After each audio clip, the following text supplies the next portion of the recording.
Hey bookies, would you like to join in one of our 6-week cycles? Do you have a book that you're reading that you wish that we would read? Perfect match made in heaven. Just contact us at www.bookinterrupted.com/fans and see if you could be the next fan member who gets to join the conversation. Parental guidance is recommended because this episode has mature topics and strong language. Here are some moments you can look forward to during this episode of Book Interrupted. If that shot was called Super Dick Dominator, I'm sure that's how everybody would shoot it. I don't care. I'm just kidding. This is too good. I can't put this down. That was so... Sometimes I literally miss hearing him. It's like I haven't talked to Malcolm in a while. That predict divorce. He called them the 4 horsemen of the apocalypse. Oh, yeah. And they are. What are they? Yes. Yeah, so I have something to admit. I thought Mind, body, and soul. Information is the goal. Try to learn something new without being distracted. Mind, body, and soul. Information is the goal. Trying to learn something new without being disrupted. Mind, body, and soul. Inspiration is the goal. And we're gonna talk it out on Book Interrupted. Welcome to Book Interrupted, a book club for busy people to connect and one that celebrates life's interruptions. Hi, I'm Sarah. I started Book Interrupted and asked the closest people to me to be part of it. First, I asked my sister. Hi, I'm Meredith, the sister. My first friend. Hi, I'm Kim, the first friend. My old roommate. Hi, I'm Lindsay, the old roommate. My high school friend. Hi, I'm Kara, the high school friend. My good friend and Kara's sister. That's me. Hi, I'm Leah, Sarah's friend, Kara's sister, and the final member of Book Interrupted. If you'd like to join along, this book cycle is from February 14th to April 3rd. It's Sarah's book pick, and we're reading Talking to Strangers by Malcolm Gladwell. Something is very wrong, Gladwell argues, with the tools and strategies we use to make sense of the people we don't know. And because we don't know how to talk to strangers, we are inviting conflict and misunderstanding in ways that have profound effect on our lives and our world. Published in 2019, Talking to Strangers, What We Should Know About the People We Don't Know by Malcolm Gladwell has been named a Best Book of the Year by the Financial Times, Bloomberg, Chicago Tribune, and Detroit Free Press. It is also a #1 bestseller and communication reference on Amazon.com. Gladwell is the author of 7 New York Times bestsellers. He is the co-founder of Pushkin Industries, an audio content company that produces the podcasts Revisionist History and Broken Record. He has also been included in the Time 100 Most Influential People list and touted as one of foreign policy's top global thinkers. All right, so it's personal journal time. Let's see what the members of Book Interrupted thought outside the group. Talking to Strangers, my book choice for this season by Malcolm Gladwell. I'm excited about this book. I've read a lot of Malcolm Gladwell's books, and I just love the way his brain works. I love how he thinks about things at different angles that I never thought of that way before. I'm really looking forward to it. I started the book a little bit and already super fascinating. And I just like how he looks at something and starts to dissect it. So I'm really looking forward to getting into this book. I think that he's just one of those brilliant people that make people look at the world in a different way, which I think we need more of people like Malcolm Gladwell. Yeah, what we should know about the people we don't know. I also really there's a part in the book, I just started it, about Hitler and how the people that were closest, knew him the most, were the ones that were deceived the most about his true nature. Anyway, those things. Anyway, it's just going to be, the whole book is going to be this fascinating book that's going to start so many conversations about so many things. So I'm really looking forward to discussing this book with other people, because that's another thing. I've read so much Malcolm Gladwell, and you try to talk to people about it, and if they hadn't read the book, there's nothing, it's hard to explain what he's explaining and the details he explains it in to other people. Eventually, you're just read the book. It's so good. So looking forward to it. Here we go. Second book of the second season, Talking to Strangers by Malcolm Gladwell. And I didn't know much about this book at all. You know, I'm really surprised I haven't read anything Malcolm Gladwell because, as the women were saying, and they told me about it, and they said it would totally be up my alley, which it really is. The journalistic approach, the facts, but with a storytelling element. Like, it seems like this would be absolutely my cup of tea. So I'm excited to read it. There is a section of the book, or I know the book is a bit about if you can tell whether a stranger is lying. And so I'm going to put something to all of you, even though I know we're not quite strangers, but maybe some of us are. Maybe there's some new viewers and listeners here. So I'm going to put it to you. Am I lying? I have not read most of this book already and am recording this personal journal first, way behind time. Am I lying? Do you know? Do you not know? I don't know. I'm not going to tell you. So just you can decide for yourself what I did, because I might have been a little putting this off. And so now I'm doing it. But no, you don't know if I'm lying or not. And that's the whole point of the book. Do we know? You know, if just because we're not having the signs of what a liar should look like or what a sad person or happy person or anybody should look like in this stereotypical idea, then, you know, does that mean that that person is lying? And how are we interpreting that person's actions to the detriment of themselves or society or ourselves? Maybe I haven't read it. Maybe I have. See you on the next personal journal. So on this book cycle, we're doing Malcolm Gladwell's Talking to Strangers. And I really enjoy Malcolm Gladwell. I've started 2 of his books before, Tipping Point and Outliers. I never finished them, and not for any good reason. I was enjoying the books. I think they had to get back to the library because maybe there was a hold on them or something, or life got busy and I didn't finish them, which is out of character for me, but I often tend to get also a lot of books at the library at the same time, and then maybe I don't finish 1 or 2. Anyway, I never went back to those ones. I'm looking forward to reading this book and finishing it with the added kind of peer pressure of the group, because I don't want to let them down. And I also want to talk about the book with the ladies, of course. So the only other thing I know about this book, other than it was written by Malcolm Gladwell, is what I read in the front cover, you know, just now, just before recording this. And it sounds very interesting.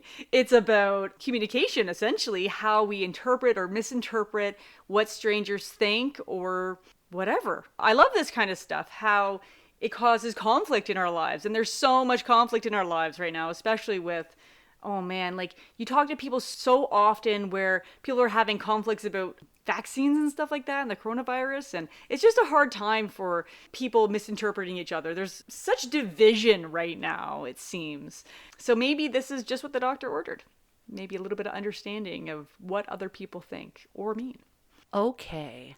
I am talking about talking to strangers. That was funny. I didn't even realize until it was coming out of my mouth. So this is my first personal journal. I have not started the book, and I wanted to do a personal journal before I started. I don't know anything about this book. I know that it's by Malcolm Gladwell, and that's it. I don't know what the concept is, and I'm really excited though, because I read, what did I read? I always say this wrong too. So I read it as Outliers, but then I've since heard people talk about it. So it's Outliers. So fine. But I read that. That was really good. I think I've read Tipping Point. I feel like Sarah lent me, maybe she lent me Outliers. I also own David and Goliath, which I have not yet read. So who knows? Maybe that'll find its way into a book cycle. Anyway, so Malcolm Gladwell, Talking to Strangers, I know nothing about. I've brought it right here, right now, holding it up for those of you who are witnessing this on video. So now I'm going to find out what it's about. Let's see. The cover says, Talking to Strangers, What We Should Know About the People We Don't Know. Intriguing. Okay. Oh, and here's some praise from the back of the book. Gladwell is as close to a singular talent as exists today. Gladwell is a master of synthesis.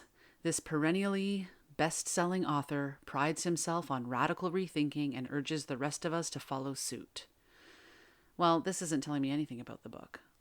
This isn't telling me anything about Malcolm Gladwell that I didn't know either. Let's have a look inside and see if we can get a jacket. Okay. Why do our interactions with strangers so often go wrong? Okay, let's see. How did Fidel Castro fool the CIA for a generation? Why did Neville Chamberlain think he could trust Adolf Hitler? Why are campus sexual assaults on the rise? Do television sitcoms teach us something about the way we relate to one another that isn't true? Talking to Strangers is a classic Gladwellian intellectual adventure, a challenging and controversial excursion through history, psychology, and scandals taken straight from the news. In it, Malcolm Gladwell revisits the deceptions of Bernie Madoff, the trial of Amanda Knox, the suicide of Sylvia Plath, and Jerry Sandusky pedophilia scandal at Penn State University, and the death of Sandra Bland, throwing our understanding of these and other stories into doubt. I'm super stoked. I didn't know any of this, and I'm very excited now. The last paragraph of the inside of the book jacket says, "Something is very wrong," Gladwell argues, "with the tools and strategies we use to make sense of people we don't know. And because we don't know how to talk to strangers, we are inviting conflict and misunderstanding in ways that have a profound effect on our lives and our world." In his first book since his #1 bestseller, David and Goliath, mentioned here before, Malcolm Gladwell has written a gripping guidebook for troubled times. Ooh, I'm very excited. Okay, so there's not much more I can say about it because I just learned about it and read the cover, and I'm maybe going to start reading it really prematurely because I'm so excited. Is it next? If it's next, then I'm right on track because I'm already burning through the book before this book, which I won't mention here because it's not about that. Okay, there you go. Thanks. Bye-bye. Kara here to talk about Talking with Strangers by the brilliant, the super intelligent, the fascinating, the interesting Malcolm Gladwell. He's a fantastic fellow. I am so glad that our world has someone like him there. He's just...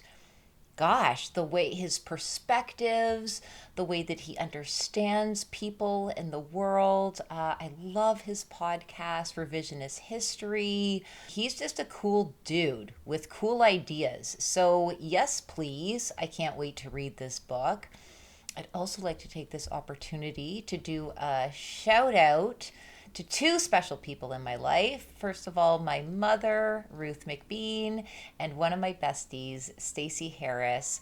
Their love for Mr. Malcolm Gladwell is, I don't even have any descriptive words to describe the amount of love that they have in their heart for him and in their minds. Both these wonderful women in my life are super duper attracted to his brain. Yes, he has a sexy brain. Is that a thing? Well, it should be. So yeah, I really haven't met too many people that are so into Malcolm Gladwell the way that I am. Actually, Sarah is as well. So yeah, I can't wait. I know nothing about this book except that it is on the topics of history and psychology. Sign me up for that. I love those topics. So I'm just excited because I really trust his thoughts, his words, his process. And because I love the topics, I think it's going to be a great read. Also because one of my besties and my mom said, you have to read this book. It is so freaking good. So yeah, it'll be kind of cool to explore like the concept of how we as humans don't really have great tools in trying to understand those who we don't really know. What an interesting topic. How does he think of these things? So I can't wait to like tune in again and let you know what I think of the read as I progress and then complete the book. I will be very happy and enthusiastic to share those thoughts with you. All right, take care, my friends. I'm really looking forward to starting this book. I haven't even read one page yet, but I've actually listened to a couple podcasts when this book first published, him speaking with some podcasters about it to promote it, and I'm really looking forward to reading it. It sounds super interesting, and I think of all the books for the upcoming season, this is the one I wish I had picked, or I'm most looking forward to reading. I think it'll be kind of the most informative, and I'm just excited about it. It just sounds like such an interesting premise for a book. I wish I had gotten a couple pages in before before I recorded this, then I feel like I'd have more to say on the topic. All I have to say right now is that I'm really excited to start it, and I'm really excited to be done the last book cycle. That was What Happened to You, which was my book choice, that was just so heavy. I think this will be interesting and informative, but hopefully not heavy like like mine was. Why did I do this to us? Bye. This interruption is brought to you by Unpublished. Do you want to know more about the members and Book Interrupted? Go behind the scenes? Visit our website at www.bookinterrupted.com. Book interrupted. Okay, so here's my interruption. As many of you know, I had a hard time reading What Happened to You, and I bailed on the book. So for a little bit of self-care, what I did was I spent an entire day watching Pride and Prejudice, the BBC series, which is like 6 hours or something, and I took the entire day and did nothing else but sit and watch that series. If you haven't watched it, it definitely is self-care. So that's my interruption. Elizabeth Bennet and Mr. Darcy. Book interrupted. Let's listen in to this episode's group discussion. This is Sarah's book choice, so she gets to start. Yes. So this is my book choice, Talking to Strangers by Malcolm Gladwell. I've read lots of Malcolm Gladwell books, and they're just always so good. They're really awesome. Actually, you know what, Leah? Your mom gave me this book as a gift. That's why I had it. For a birthday gift, yeah. Yeah. Cool. So I'm just excited because I love everything. I just love the way his mind works.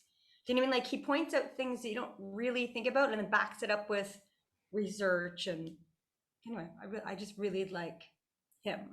Side note, there's a couple of things about our book choices that have a subtle colorway thing going on. I know. that I love. Yeah. Did we talk about this already? We just talk about the nuances with how they always seem to fit, even though they're completely randomly chosen. I wish I had all the books with me, but there's like subtle blue-green going through.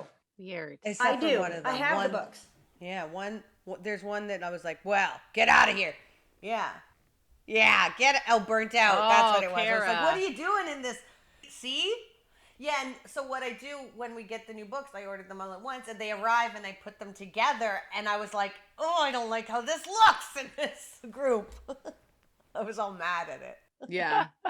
Yeah, so I have something to admit. I thought that I had bought the book and I've been so busy and I'm like, I'm sure I bought it. So I'm like looking last night at like 2 a.m. I'm like, okay, I need to find this book and start reading something for tomorrow.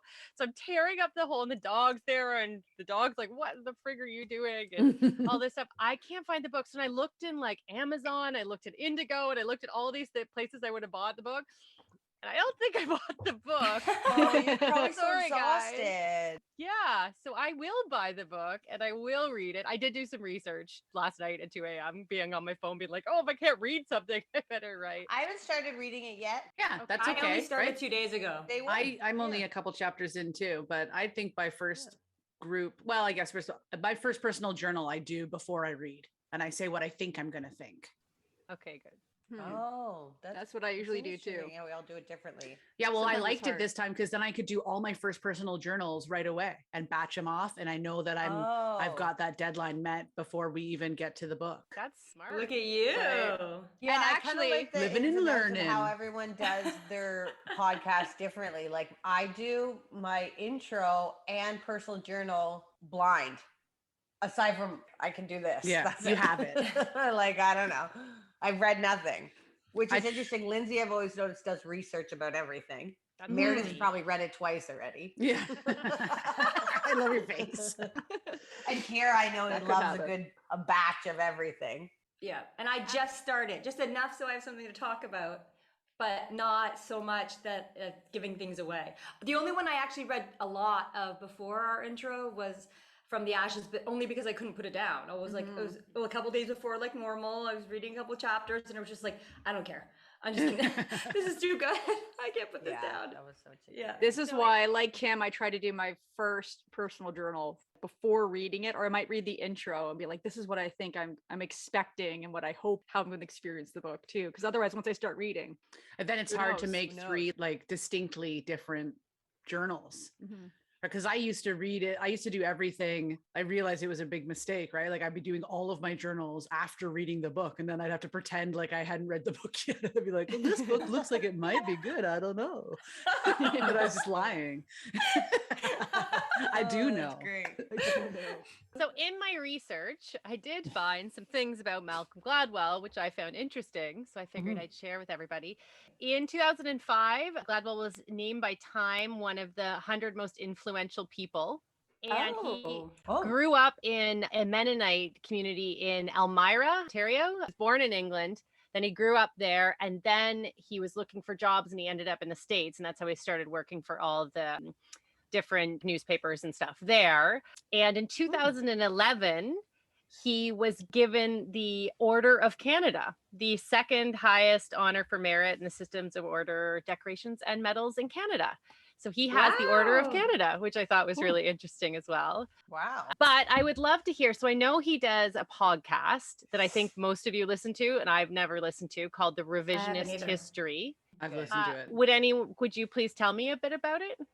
So I guess it's kind of like his books in that he takes a topic. So the way that I best understand him is he kind of takes a subject or a topic that one might have presumptions about, those presumptions based on like common sense. And then usually he presents the reasons why what we think is common sense is actually not true. So I can give you a good example. One of the episodes of his podcast is about, I can't remember who it was now. It might have even been Wilt the Stilt Chamberlain or Julius Erving. Like it might have been a really good basketball player, but it might not have been. But anyways, this, again, not really knowing. But the point is that when people, when they shoot free throws, they shoot it a certain way, right? And the actual science and research shows that your chances of making a free throw shot are better if you shoot it what they call granny style, which would be you throw it from between your legs and up, like you lob it in underhand. And so that is facts. Someone knew that. Great resource for Fact Friday. Yep, there you go. Yeah, would be a great resource. Look for that on Fact Friday. Facts Friday, that is. So then he tells the story about it. So it's really interesting. So what I do know is that the person who discovered this was a coach and a basketball player. And then his son went on to play basketball at a high level, college and or NBA. And they all knew that this was the best way to do it. But one of them did it and they were ridiculed by the rest of the, because it's called granny shot, right? By the rest of the league. And so they didn't, maybe they did continue to do it or they didn't continue to do it. Again, details. And, but I think the point was like the person who shot it in that way has the highest record of free throws ever made, successfully made, yet still the entire NBA does not shoot like that. And so he's just pointing out how, like, and his was also a comment on, like, I guess how, being ridiculed can affect whether or not you're going to do something that was going to get you more points or like whatever. I can't remember all of those things. Do you feel like if it wasn't called granny style, like an old lady? Well, you kind of bend down. It's the crouching motion. And it was called like big ball throwing? Big balls. If it was called like super dick dominator style. Dominator. Tossing your nuts. I don't know. The catapult or something like. Yeah, if that shot was called super dick dominator, I'm sure that's how everybody would shoot it. But anyway, the point is, yes, that was an influence. He's just making observations. He's not arguing one way or another. He's just saying, here's the facts. This is actually the way to shoot it if you want a better chance of making points, which obviously you do because you're playing a sport for most points wins. Here is a thing that influenced people not doing it. Isn't that interesting about humans kind of situation? And so this, for Talking to Strangers, he's talking about who's started reading it. So he's kind of exploring how, I guess, like implicit bias plays a part and how culture, because like in another one of his stories, he talks about like how culturally in Asian cultures, it's not encouraged that you like question your superior. In one of the books, all these planes were crashing, specifically with whatever, I can't remember which Asian country airline. And so they were like, what's wrong? Like, are the planes faulty? Like, what's going on? And then what they realized was the co-pilot, who has been indoctrined not to question his superior, was never saying like, hey, there's a mountain, we're flying into a mountain. Like, he would never be able to directly be like, stop the plane or whatever. Your elders and your authority is culturally very important. Yeah, that's so interesting. Well, also in the beginning of the book, when Cortez came in from Spain to Mexico, and how the translators thought that the king, the ruler of the Aztecs, was surrendering to him, but they didn't understand how they're humble. So they often say the opposite of what they mean to be humble, to give Cortez the opportunity to actually surrender to him. But what he thought he was surrendering, he was like, great, thank you. Done. And you know what I mean? Like, so he's basically saying that it's about bias, about what your perception of the world is and how you don't really understand the stranger you're talking to. Yeah, how our assumptions about strangers are often wrong. And yes, here's why they're wrong. And here's a whole bunch of examples of that happening. How succinct. It just took me like 45 minutes to not even make that point. That's what I was going for. But that's Malcolm Gladwell, though. When you start talking about like his writings and things that he says in the examples, it's the way that he presents it is so interesting. So that you kind of get off, it's easy to get off track and be like, and then this happened. And right. Yeah, totally. Because the stories are so enticing, right? Like, it's not just facts. Yeah, he gives you the interesting stories, and then he kind of makes a little succinct conclusion. This teaches us this. I'm going to tell you what that's like and loop it back. Yeah, in numerous different ways, but subtly different. To go against what I said, because I said he's not like trying to prove any points. He is trying to prove one long point, which is what Mare just said for Talking to Strangers, or for like tipping point. It's like how here's all these examples of like that there's a tipping point, like in a plane crash. It's not just one disaster that happens and then a plane crashes. It's like 13 things that all have to happen before a plane's going to go down. And he gets examples for whatever supports his thesis, I guess. Right. So in Talking to Strangers, like, we don't really know who we're talking to. Why? Well, this perception that we humans think they know things. Like in the first chapter, it's about like people going against like science and machines telling them one thing. And they're like, no, we know this guy. Like, they think they know and they don't. And it costs them greatly. It's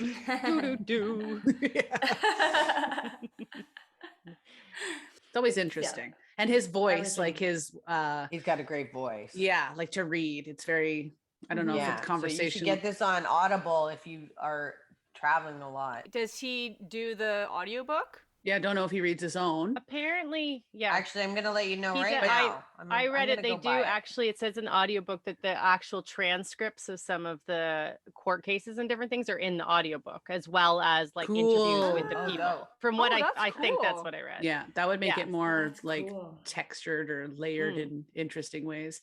But I mean, his voice, just even in reading his written word. Yeah, his written voice. Yeah, he's so interesting. What other Malcolm Gladwell books has everybody read? Outliers? Yes, Outliers. What's Outliers about? Like the one thing could I go again? Yeah, no, you go there. You go. No, go. It's almost like if you're talking about data and you're gathering information and like the average it plots on this graph or whatever. An outlier is like one person that answered like 99 when everybody else answered 50. That would be an outlier from like the norm. So that is like the definition of an outlier. So he tells stories about almost like, I guess, exceptions to the rule. Oh. But he breaks it down to show that it's not that actually an outlier. Like you think like, oh, like Bill Gates, you're like, he is so exceptional and he is, but it's because all of these things happened to him to have him learn something with 10,000 hours. Yeah. He had 10,000 hours of computers when computers were just launching. So yes, he is the brilliant computer guy, but because of all these things happening, he became the outlier because he was, I think he was working at a place where he had to keep track of the computers at the computer lab. And like so when he was 11. Hours upon hours. Yeah, like it was a whole series of things. And they say another thing, like they found that hockey players, That's when I like was people who remembering. become professional hockey players, majority of them fall into an age group, but because that age group, they start in September, so that age group's actually older. They're born between Bigger? January and March, or January and April, right? So They're because bigger. yeah, it really matters when you're 5, right? If you're born in January versus someone born in September, you could be, it's like you're 2 years older. And so those people get picked kind of as the ones who have the talent, but really they're just at that developmental stage earlier. And then they get more investment into them, right? Then they go into the AAA or whatever. And yeah. And more attention and Is that the devotion book? to. Oh. Is that the book that talks about Michael Jordan? Maybe, yeah. Free I like throws? that. Free throws again? Just that he like his practicing regimen was, 10,000 hours. Was more. 10,000 hours, yeah. And what else did he write? Let's see. Tipping Point. Oh, I read Tipping Point. Blink. I haven't read that. David versus Goliath. I haven't read that one Or yet. David and Goliath. I haven't read it yet. Any other ones? He has a lot of good books. What's Blink about? Blink is how you make a judgment in a blink of an eye. They're all very interesting topics that he writes about. It's about expertise. There was an interesting one in Blink where this one person could tell if someone was going to get a divorce. From newlyweds. Wow. Oh, the divorce one. And wasn't it even without audio? It was just watching. He could tell by the way they talked to each other. And I was like, I want to go on this test, but I also so don't want to. I'm afraid of the answer. It'll be so awkward. If you have, it's like if you're embarrassed by them or something. What's that word? I can't think of the word he used. Yeah, like